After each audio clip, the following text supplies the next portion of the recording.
And it's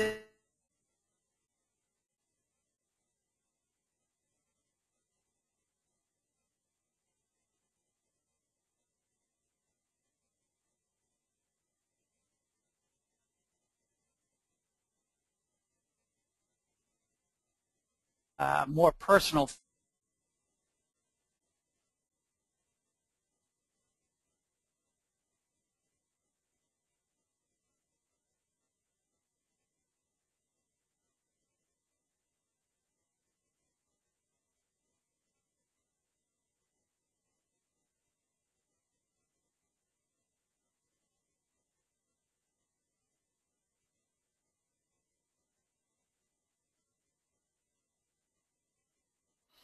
Also, for those of you that are not familiar with Atticus, and I think most people on this conversation in this webinar are familiar, but Atticus has been coaching law firms, and we only work for law firms for the last 25 years.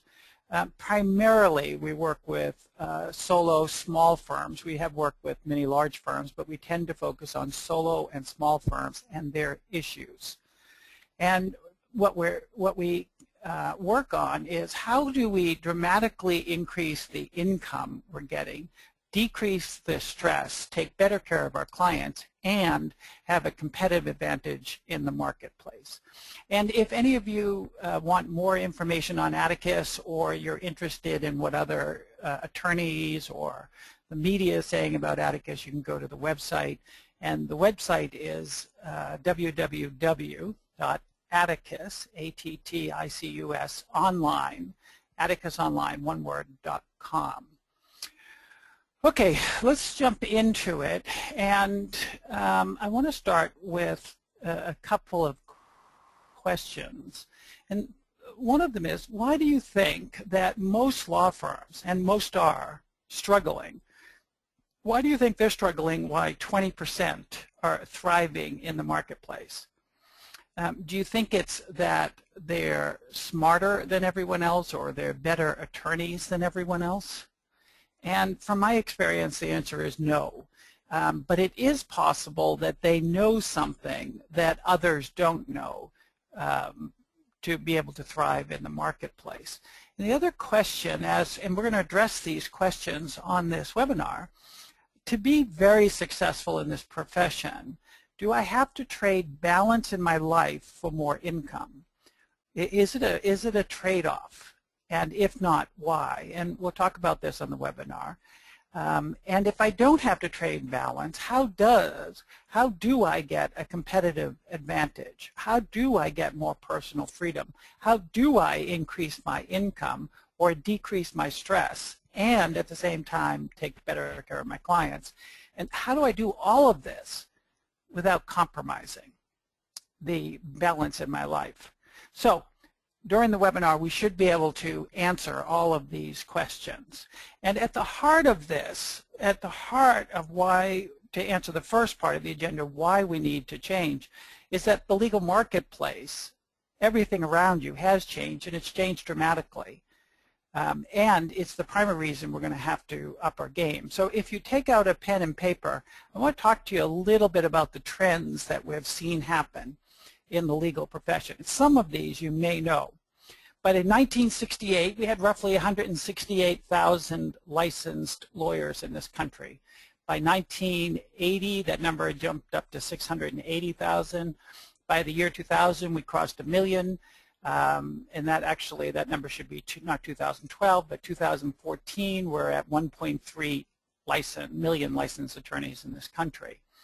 And at the same time, we graduate around 45,000 every single year. Now, we're going to start to see that number start to drop off because the law schools are not as it's not as profitable or lucrative degree as it used to be, because we know that half of those graduates aren't going to be able to get a job in the legal profession. So fewer people are going to be going to law school. And it's a sheer, at that point, it's a sheer matter of economics. There's more supply being dumped into the legal market for years, for quite a while now. And at some point, it has to level off, and the law schools are starting to level that off now. In the last 10 years, 12 firms with 1,000 attorneys or more have collapsed. Now, you might say, what's the big deal? I'm a small firm or a solo practitioner. Why do I care about that? Because where did those 1,000 attorneys, or in this case, those 12,000 attorneys go? They dropped right into your marketplace. And they're not like new graduates out of law school. These are people that have been practicing for many years. And they have a mortgage and they have a family with kids in college. They have to try to make a living, and they're going to start competing, and they will be competing for your work. At the same time, India graduates over 70,000 English-speaking attorneys a year. Again, you might say, not a big deal. What does that matter to me? Well, the cost of sending information overseas and having legal research and work done, and the cost of that work is a fraction of what it costs to do in the United States. And it's one more place where we're not using up the supply of lawyers we have in the United States. LegalZoom, and I put this year 2011 in there because it's a milestone. LegalZoom grossed $156 million in 2011, which is a good sum of money by any standard. But what's more important than that is they turned a profit that year, and I think their profit was in the realm of $18 million.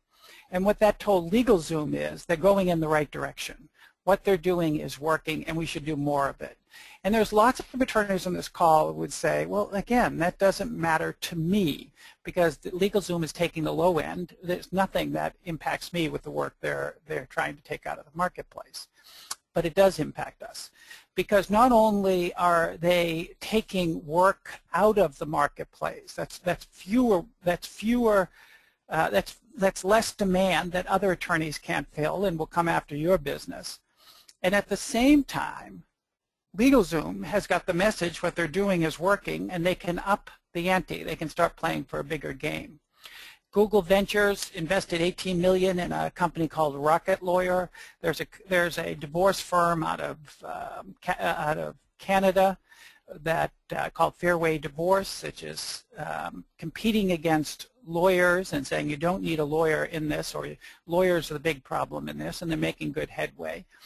And it used to be that we would joke about Walmart clinics. Whenever I give this conversation to bar associations or legal groups around the country, I'd say it's only a matter of time before you have legal clinics in things like Walmart. Well, as it turns out, I don't know if you've read about this, but Walmart has opened up 3 beta firms. They have opened up or had alliances with 3 beta firms out of Canada in Walmarts, and it's called Legal Access, where you'll come into people that go into Walmart will see these. And for it's again low-end stuff, but also for a contingency attorney, it's access to people that might want litigation. So these are some of the trends, and I don't think these trends are new to most of you. But something shifted at this last recession, and it accelerated a lot of these trends. And I think most of you have felt the impact of this. Have you felt the law schools certainly have felt the impact of this, and many larger firms have felt the impact of this, and I think a lot of the solo and small firms have felt it.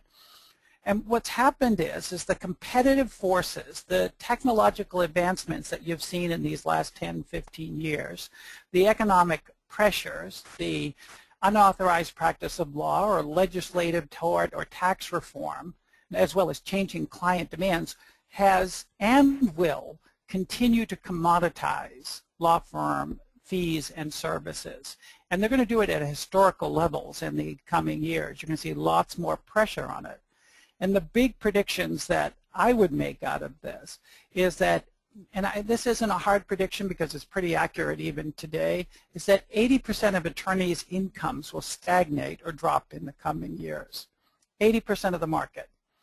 And that being a good lawyer, while it's always an advantage, is not enough. It's not going to be enough to maintain a competitive advantage in the marketplace. It's sort of the entry ticket. It's the ticket you have to pay to get into the game. And then if we are going to advance, if we are going to have a competitive advantage, we're going to have to understand this as a business that does the practice of law. And if we run that business well, it should allow us, and it will allow us, to be far better attorneys. And we're going to have to innovate. We're going to have to focus that innovation on client value. We're going to have to market much better than we've done in the past. And a lot of that marketing has to focus on stronger client and referral relationships. And that's going to be a big, big, big part of your future. So this is the lay of the land that we're operating in right now. And what I want to do is walk you through how you, given the lay of the land and the economic pressures and the advancing technology, I want you to walk you through the strategic pathway. And what you're going to want for this conversation is a blank piece of paper. And I'm going to have you draw out the strategic pathway. So it looks a little bit like what you're going to do is get a blank piece. Mine will be a little bit more developed here. But what I want you to do is I want you to draw, take a piece of paper and draw two lines right across it like I'm doing here. And that will give you 3 different tiers. So this is tier 1, this is tier 2, and this is tier 3. And I'm going to name these tiers in a minute, but that's what you're going to work with. And then we're going to show how you move through these different tiers. We're going to describe them and how you move through them. So if you've got this, let's go ahead and go to the next step. What I want you to do is title this bottom tier the status quo, which is the vast majority of the marketplace, which is 80% of the marketplace. 80% of your competitors are sitting here at status quo. And what I'm going to do now is I'm going to take this section and I'm going to blow it up on our screen, and we're going to just work with the status quo section. Another name for the status quo, by the way, if you've read a book called The E-Myth Revisited by Michael Gerber, he would call this the technician. And it's no insult, but it's basically that every business, somebody has to do the technical work. And so in a law firm, the substantive work is done by the legal substantive technician. And there's a certain mentality or attitude that goes along with this section. They certainly have blind spots, and they use strategies, and based on their strategies, they get certain results. And so I'm going to lay those out for you, and I want you to write them down. And then I'm going to show you what it takes to break through to the next level. By the way, some people would call this the myth of the great lawyer. And it's the myth of the great lawyer because at this level, there's a lot of attorneys that think that if I just do my work well and I'm a great lawyer and I get one more CLE or I get one more certification, one more specialty, the clients will come pouring in, the practice will turn around. And it's a myth. You have to be a good lawyer, but it's not what's going to grow and develop the business. So there's certain blind spots here. They don't know what they don't know. And what I mean by that, they don't know, for one thing, that they're running a business. They have a vague idea about it, and we're really talking about the shareholder in the practice, whether you're a solo or a small firm. They really don't understand that it's a business, and they end up working in it every day, doing it. You know, they would ask the question every single morning, what work do I have to do today? They would say the most valuable thing I do today is the work. And they get up morning to night and they keep doing it every day. And at this level, they lack personal boundaries. And what I mean by that is they don't have a distinction of their personal life like weekends or evenings or vacations. And so when there's something not getting done, they'll come in on the weekends rather than develop the systems and the people and the talent that needs to get it done. They'll do it all themselves. And to do that, they'll just say, you know, I've got Saturday, so I'll do it. And slowly they give up their Saturdays, slowly they give up their weekends, their evenings, they stop vacationing, they stop having personal exercise, not going to their kids' events, and eventually all of these systems break down.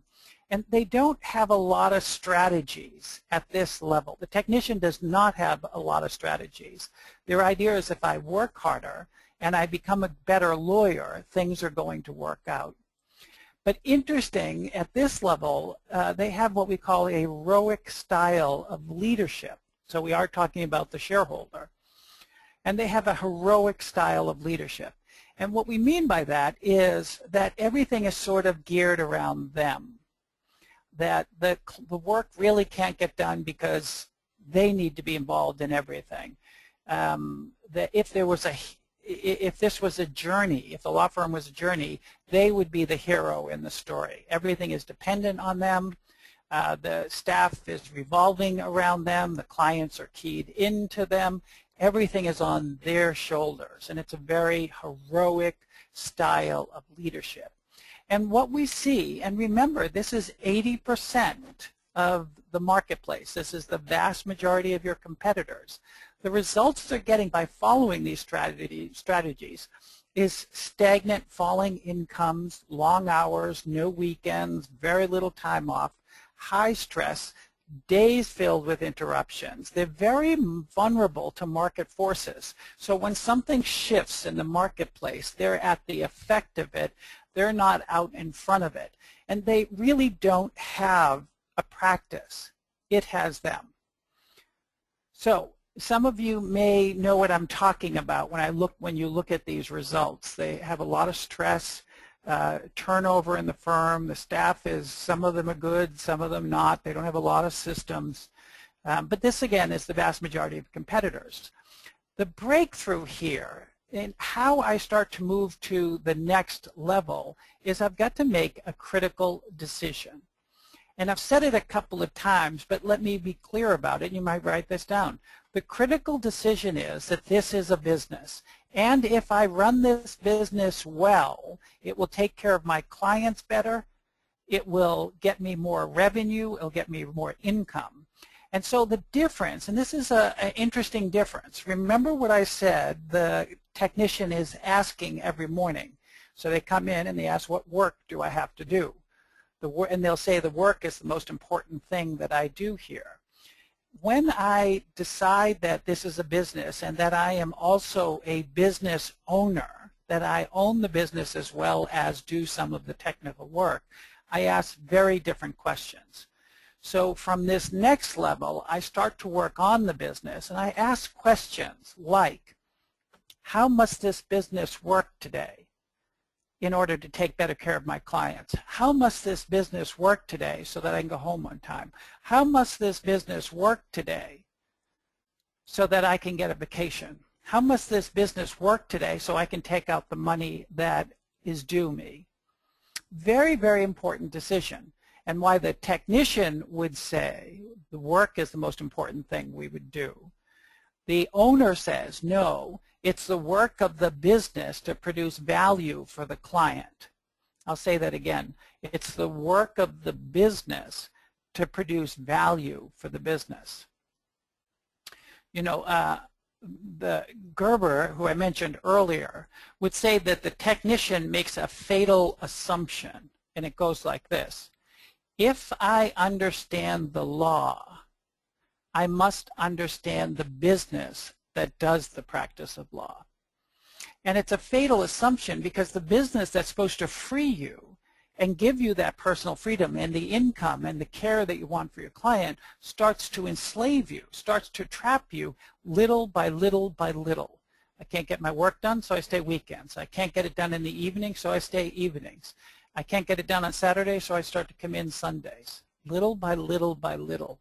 And so unless we make this decision, and I'm going to back out again to our big screen, to our big picture again, unless I break through this and understand that it's a business, I'm always going to be trapped at this level with all of the other people that are just getting by. So once I break through and I start to think like an owner, I enter what we call the practice growth stage. So we've left status quo, and the second tier is practice growth. Now, there are new strategies here, new results, and also new traps, new blind spots. So what I'm going to do is blow this back up, and we're going to talk about this tier and what happens here. So at this tier, the strategies shift a little bit. We start working on the business, and we put a far greater focus on marketing. So if there's two things that we could say that would make the biggest impact on your law firm, it's client selection and staff selection. So the biggest mistakes we see are at staff selection and client selection. And that's where most of your frustration comes in as well. But we can't be very selective with the clients if we don't have a strong marketing focus and we don't start building a process and system to get people knocking on the door on a regular basis. And then we become selective by raising the value of the file, the rates, or the retainers. So we have to raise our fees or the case value at this level. And you start seeing them far more selective with the staff and the clients. And they start building a very strong team around them. And so they're working on these things. They're just not going to work every day doing it. They're starting to say, what do I have to do to grow this business so that it can bring me greater income, better care of my clients, and less stress? And these are some of the strategies they follow. They start working on the business, and oddly enough, it's still a heroic style, even at the practice growth stage, but it's a little less dependent on you. So I'll go into this in a minute, but we still see a heroic style, but not quite as heavy in the status quo or the technician level. So at this level, the results we start to see is more personal freedom. So we start to see far greater control over weekends, evenings, getting vacations. We see revenue growth start to go up and profits. And you might write this down. What we're targeting at this level is to have at least 35% in profit. So if I was a doctor and I took your biometrics and took your blood pressure and your heart rate and did all the other measurements around your weight, there's certain metrics I'm looking to say if you're healthy. One of the metrics in the law firm is 35% profit, and that's after shareholder salary. I'm not going to go into all of that right now, but the shareholder gets a salary for technical work, the substantive work, and then the owner gets a passive income in profit, and for a healthy firm, we want to see that around 35%. Here we start to see far better clients, dependable team, really start to see a much better team show up, and in some cases, because we have our foundation put in place, so we have far more systems in place, we have more talent in place, it's less dependent on me. We can see, and we often do see at this level, our clients double their revenues, and some of them take a month-long sabbatical. But if anyone looked, one of the results is if anyone from the outside looked at their practice, they would say they were successful. And this level, practice growth, probably represents around 15% of the marketplace of your competitors. But they have developed blind spots here as well. Most of us need to get into this stage and get solid, get a great foundation for additional growth, but they have blind spots. And that one of the blind spots we see here is that the income for the firm, most of it, is still dependent on them. They're still what we call now the Uber technician. So they've raised rates, client values, file values, those sort of things. They're taking more time. But when we look at where the revenue is coming from, it's still highly dependent on them. And they get a little comfortable, which is kind of interesting. In the lower level here, the status quo, there's nothing comfortable about it. It's stressful, painful, and quite frankly, that's what drives us to make these changes. But at this level, we see a little arrogance starts to step in, and they don't have a lot of big challenges in front of them. There's a sense that, you know, we can write this term down. We call it relative success. And what I mean by that is I look around at all the other attorneys, I think I'm doing fine. And they stop having big goals. They stop getting challenges, which means that they're vulnerable. Now, you could go at this level for quite a long time and maybe nothing will happen. But there's enough market changes going on, enough competition out there that we always have to stay on top of our game as an owner and as a shareholder. So I'm going to back out now, and I'm going to come back to our overview again. And so what we see is status quo moving up to practice growth. we start to work on the business. We start to use revenue and marketing as a strategy, case selection, staff selection, a lot of things we're using here. We're getting much better results. And many, many of us would just be very happy to be here. But from Atticus' perspective, we would say this is still a vulnerable spot. And if you truly wanted a stronger competitive advantage, you'd enter the next level. And that's a decision for mastery. And from our experience, it's far easier to get from status quo to practice growth because of the pain that's driving us than it is to get from practice growth to the next step, which is market leader. So here we have to make a decision that we want to master the business that does the practice of law, not only just do it well, we want to master it. We want to be a market leader. We want to be the dominant player in our marketplace. And to do that, we're going to have to shift strategy. So I'm going to back out again, and we're going to take a look at the strategies and the results. We won't look at the blind spots here yet. But once we've made the decision to go to the market leader, be the go-to firm, the dominant player, and master the business, there are different strategies here. So instead of just marketing and revenue focus, we put a far greater focus on profit centers. We start looking at what does this business have to do to turn a profit to the shareholders, and far greater than it's done. So at this level, we like to see the shareholders' income based mostly on profits as opposed to salary as a substantive attorney. It's a very important distinction. Here, when it's mastery and excellence, the whole team is focused on constant improvement. How do we get better? And we stop marketing you, the technician, so much, and we market the firm and the team more. So we stop marketing you because you're an income generator, but the firm and the team are profit centers. We start selling and branding into the sweet spot. And again, that sweet spot are the profit centers, the associates, the other attorneys, the team that can do the work to your standards, follow systems and process, very competently deliver on your standards, and we start marketing into that direction. We start thinking about innovations here. If we want to stay ahead of the game at the mastery level and the market leader, and because we have more time, we can start making innovations. And you'd be shocked at the amount of innovation that's going on in the legal profession, all the way from Lonnie Balby up in Calgary, to some of the attorneys that we've seen in the Dominate Market program, just some brilliant packaging and marketing innovations that you just don't see around most of the practices. And they start to put a management structure in place so it's not dependent on them. And here, at this level, they enter the post-heroic style of leadership. So here, when you enter the mastery level, you kill off the hero. Or let me rephrase that, we kill off ourselves as the hero. And we shift the hero to being the team. So instead of being the person that the organization is dependent on, we step into that post-heroic level where we're coaching our team, our talent. We're developing the business as the hero. And they take center stage, not us quite as much. And the firm is less dependent on you.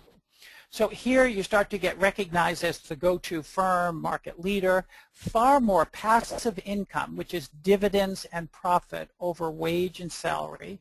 We've got an organization that we can see is going to outlast us, is going to be a legacy organization. The team, not dependent on you. And you've got listen, this is our experience, is that at this level, you get far more autonomy, much more personal freedom, fun, joy, than you have ever imagined was available to you in the practice of law. So I'm not going to talk about this stage too much because it's only a small percentage of the marketplace. Only 5% of us will be working on this. But I will say that we have a program called Dominate, write this down, Dominate Your Market, and there are 5 challenges. 2 of them are quite extraordinary. You have to have 175 days off during the year. 175 free days. Now that includes weekends, but when we look at most of the attorneys coming to us at any stage, they're working weekends. So they have to take 175 days off, and they have to take more than 50% of what they take home from profit, passive income, income that's not dependent on their production. So it's an interesting game. It's very, very, very challenging, and you'd be very interested to know that most of the people that we have doing this are reaching these goals. So it's a fun, pretty interesting thing. So I'm going to step back for a minute, and I want to show you the whole picture, and I want to give you just another piece of this piece of the puzzle here. So 80% of the market is at status quo or the technician. They have to make the critical decision that it's a business, and if I'm going to develop and grow, I have to think like an owner, and I have to work on this business, and I enter the practice growth stage. At the practice growth stage, my strategies turn to marketing and revenue, file selection, staff selection, client selection, raising rate, client values, building a very, very strong team, and the results are very, very good. We start to see profits show up, more personal freedom. We've got a few blind spots, and most of us would be very happy to ride out our lives here, and it is not a bad place to ride out. But a small percentage of our clients and the people on this call will want to break through that to the next level. The danger is most people here think they belong here, and they don't. You've got to get the foundation built here for future growth. It's almost as if you were going to play a sport.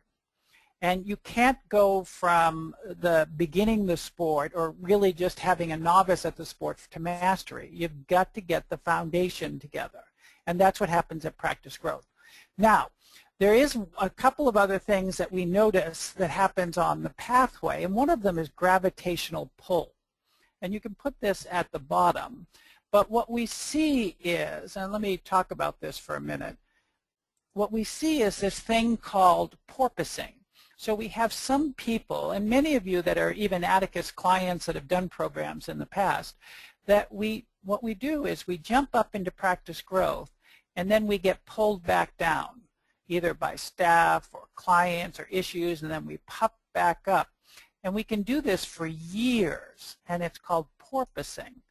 And what we really need to do is we need to get up here into practice growth steady, and we got to get solidified. So let me talk a little bit about the things that are pulling a lot of our clients back.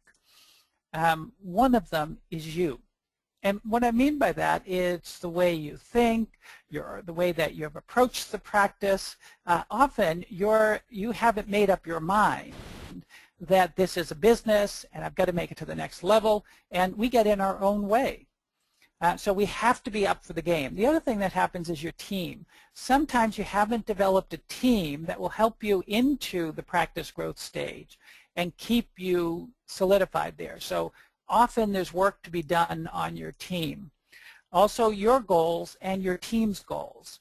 If your goals are too small, if you haven't thought about profit as a goal, or you haven't thought about personal freedom or time off as a goal, or what a championship team is, it's going to be hard. It's almost like if you were going to work out with somebody had bought you a membership to a gym. If you don't have a goal to get in shape or lose weight or whatever it is you'd go to the gym, you're not going to use those resources. So you've got to have good goals and challenges in front of you.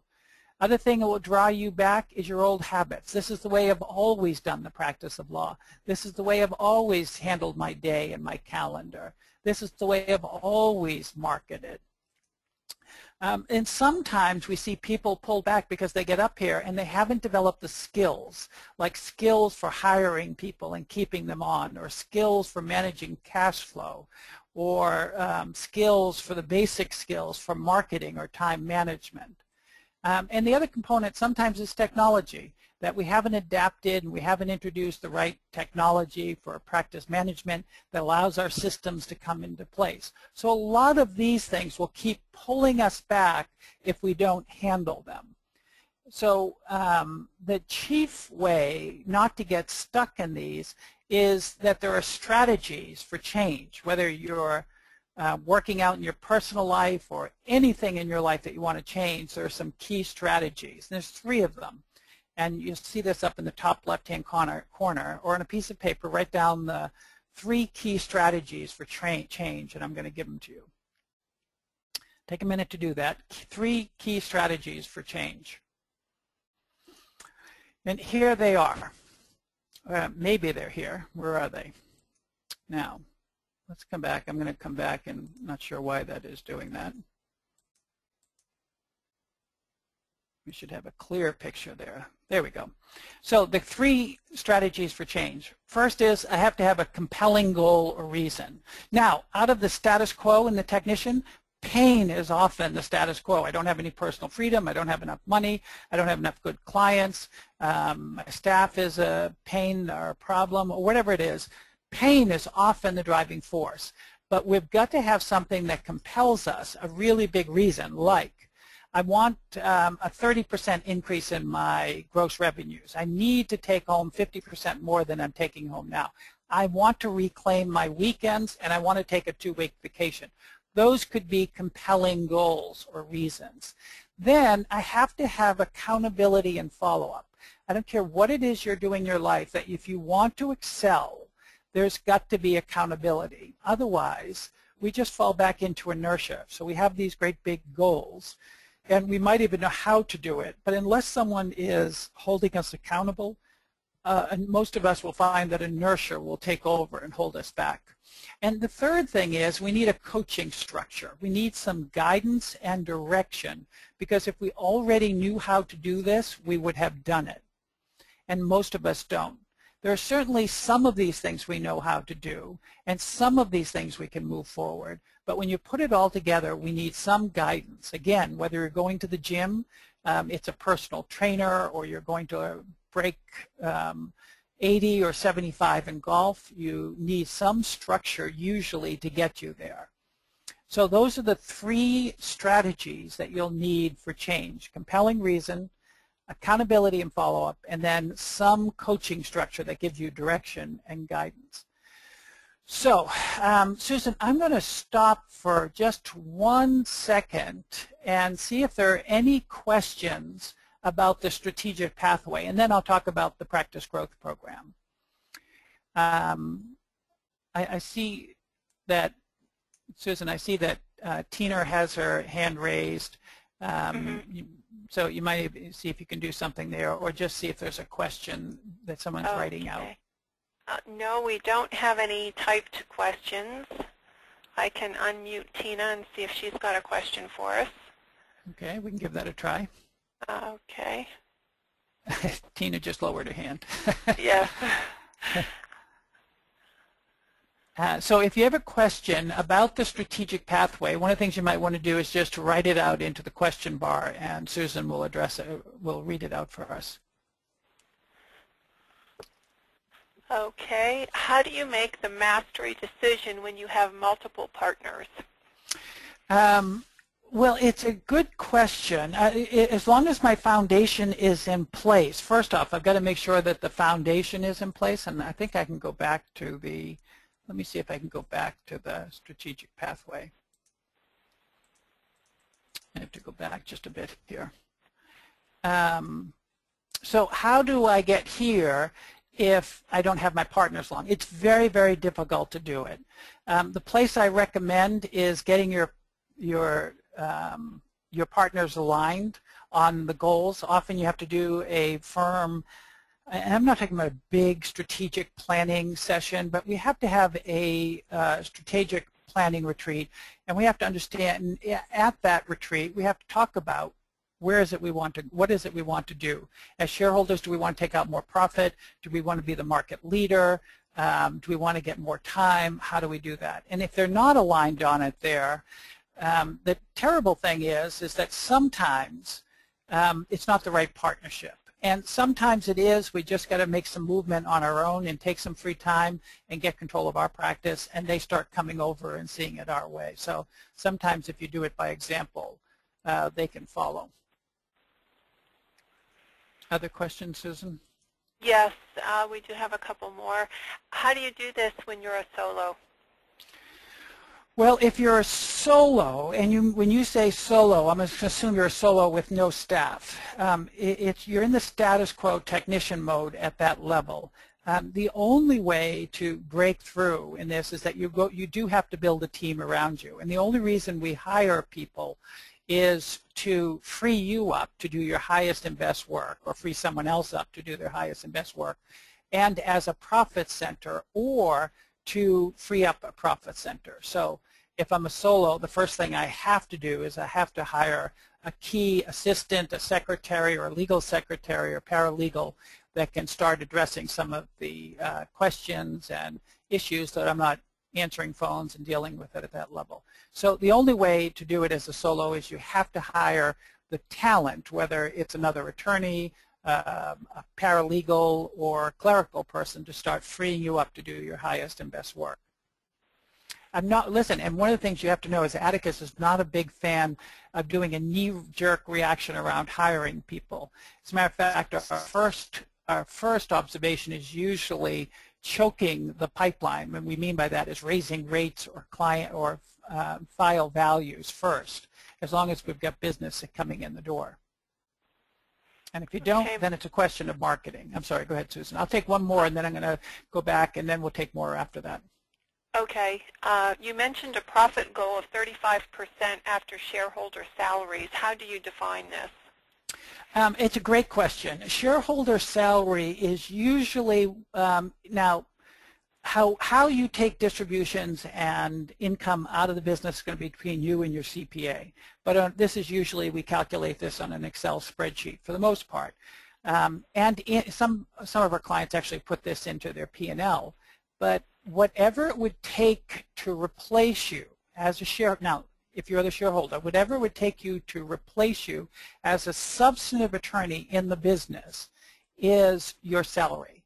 So if I'm a 15-year attorney, and in my marketplace it costs $150,000 to replace me to do the substantive work, that's the salary that we would put into the P&L. Then after that, we still want to see a 35% profitability on the law firm, which means the shareholder should be taking home, if we're grossing $1 million, the shareholder should be taking home $350,000 in profit. After that salary is calculated in as one of the expenses. That's the way we gauge a healthy firm. So, Susan, I'm going to recommend you still list out questions. I'm going to bring you through just a couple of other things. I want to talk about the Practice Growth Program, and then we'll open up for some more questions, Susan. Okay? Okay. Yes, I was muted. I'm sorry.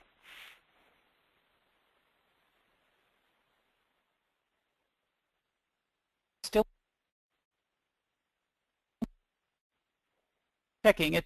Susan, the line says that I'm getting muted and unmuted, so hopefully you can hear me fine. Yes, you can hear me fine? Yes. Okay, so we said there were 3 levels: status quo, practice growth, and market leader. And you had to make the critical decision, and you had to make a mastery decision. So Atticus has been doing this for 25 years, and we've had to address how to help our clients through these stages. At the status quo, if you find yourself here, the most popular program we do, and it's actually a workshop. It's a 2-day workshop with 4 weeks of follow-through included into it, and it has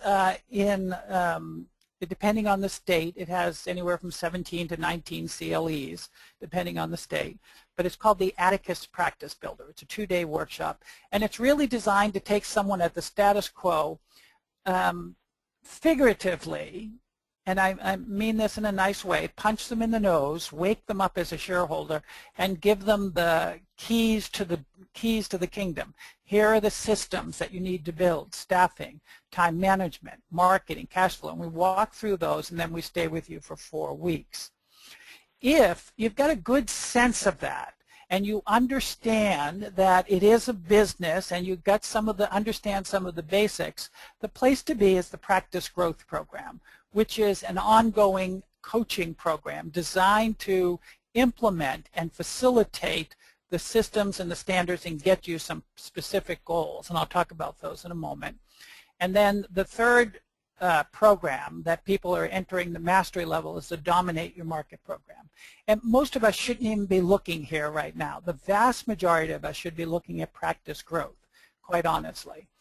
And so let me talk about the practice growth program. If it is the thing that's for you, I'm going to mention it because there's a workshop coming up that starts it for many people. So the practice growth program is an advanced coaching program. It's not just the how to say that.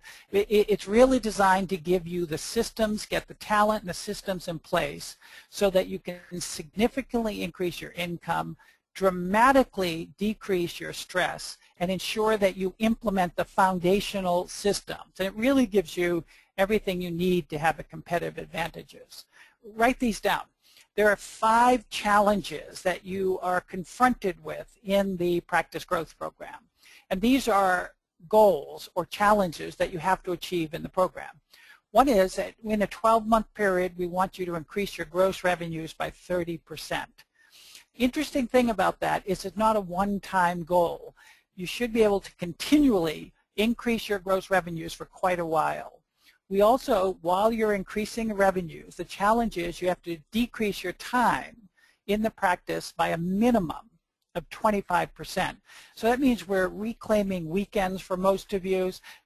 Some of you are getting a vacation in play. Some of you are taking 2 days during the month off. So there's a number of ways to get here, but we've got to increase our time by 25%. And this is interesting to watch. We want to measure and then increase your average fee per file. And this is a very important metrics to watch in your law firm, average fee per file, and we want to increase it by 20%. The fourth challenge is make sure we have the law firm systems, time management, marketing, staffing, and cash flow in place. And during this process, you're going to build a plan to double your revenues in a 2-year time frame. So that's a fascinating process. Anybody that's gone through it knows that you come out of it on the other side absolutely clear that you can double your revenues. So those are the 5 challenges in the Practice Growth Program. Couple of things about it, just these are sort of the logistical elements of it that's helpful. You're assigned a coach which oversees the program with you. You get all, rather than recreate time management, marketing, staffing, and cash flow systems, you're given all of the turnkey tools. We have a coaching workday that we meet live once a quarter, and I'll explain that. And very important because it adds accountability, training, and guidance and direction, and it keeps us moving in the right direction. We also include staff training and coaching because it's hard for you to go back to the firm and do everything if the staff isn't on board. So they have to understand what we're working on and how to develop. There's monthly training and accountability for you as an attorney, and then you're allowed in that program to attend the Practice Builder. So remember we talked about the Practice Builder for free. So you can attend the Practice Builder first without doing Practice Growth, pay the fee for that, and then one day go into Practice Growth. Some people go right into Practice Growth and then they come back for free and do the Practice Builder. That's always an option that you might have. I said there are coaching work days. Each work day is a day and a half. We fly in usually on a Monday at 1:30 in the afternoon. So we start at 1:30, so people fly in on Monday morning. We stay, connect, we work on things into Monday evening, and then we start Tuesday morning and we finish at 3:30. And you're out the door and most people fly out. So it's very convenient fly in. The workshop, the Practice Growth Program, is done at the Orlando Airport Hyatt. It's the most convenient hotel we've ever found. The hotel is inside the airport. You never need transportation, and it's a great, great Hyatt. The work day that's starting for the next Practice Growth Program is July 28th, and that's supposed to be 29th. July 28th and 29th. and let's just double check that. Yes, July 28th and 29th. So you'll want to make sure that if you're going to do something, you want to let someone know very quickly so that we can get you prepared for that, because there's some people that are already ahead of the game on you on that. And by the way, in the Practice Growth Program, there are only 10 seats available for that. So there's one starting July, the end of July, and there are 10 seats still available for that.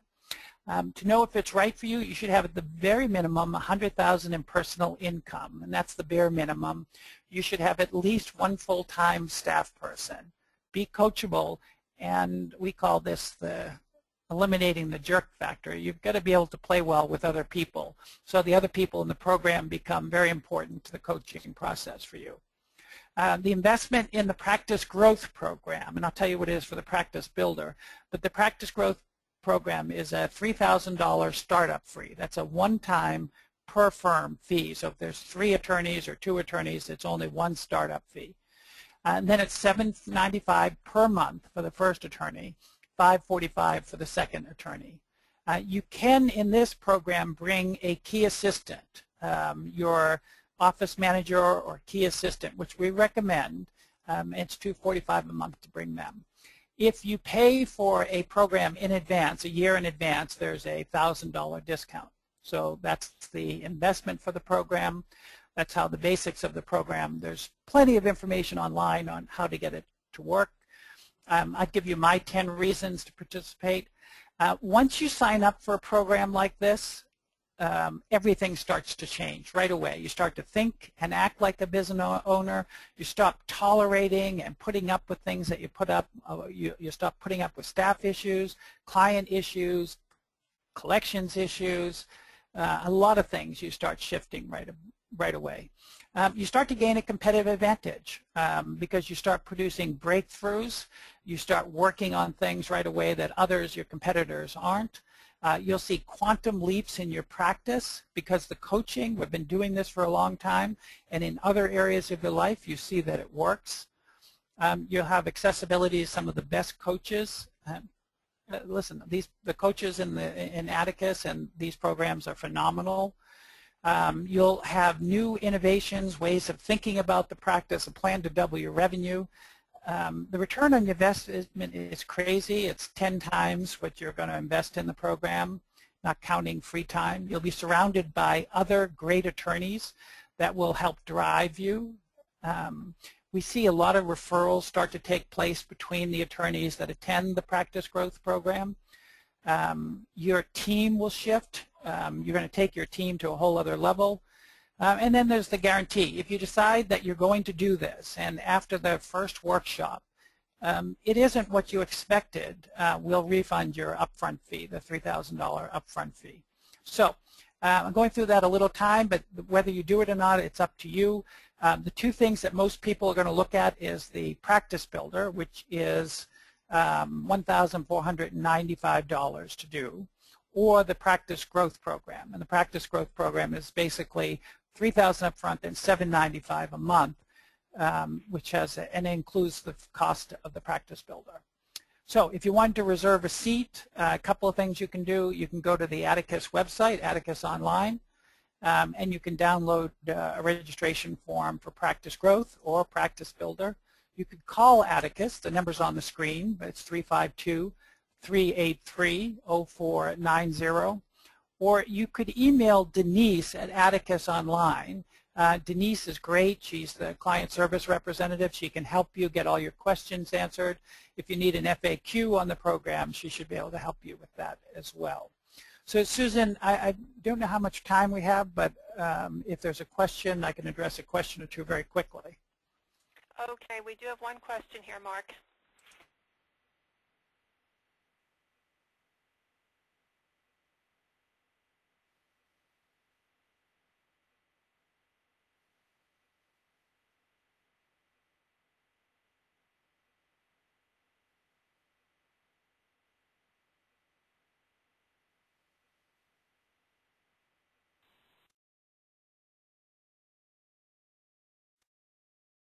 In a new practice, start at the Practice Growth level, and the answer is Probably not. And I would say no.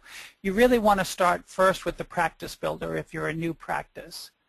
It's the best way to do it. And I'm looking for your questions because we seem to have lost Susan.